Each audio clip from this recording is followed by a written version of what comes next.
Hi there, this is Dustin with Guys from Games. Today's game is called Cards for Letters. It's a very simple and easy game, and I play it with my intermediate level classes. The first thing I do is divide the class into teams. Team 1, Team 2, Team 3, Team 4, Team 5, Team 6. I usually have 2 kids per team, depending on how many students I have. Okay, and then I get 2 decks of cards. I take out the jokers. I give the kids a piece of paper, right? I put the stack here. I dish them all 1 card, and then I say go.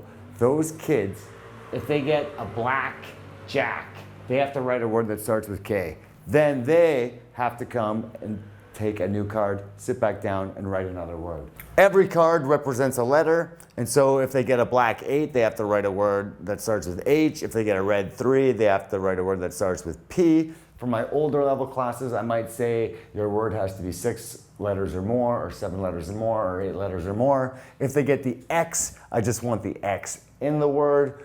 Sometimes I'll say the same with the Z or the Z.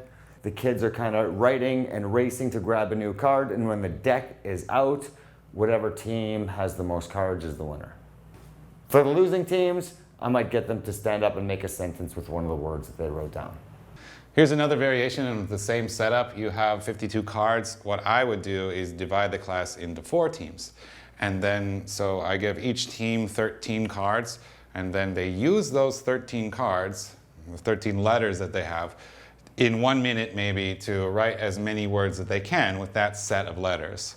And after 1 minute, we count the scores. We'll see who's doing what. And before you mix them up again, I might transition these letters to table 2, here, here, and here, so that everybody gets a chance to work with the same groups that they had previously worked with. So it's more fair for everyone.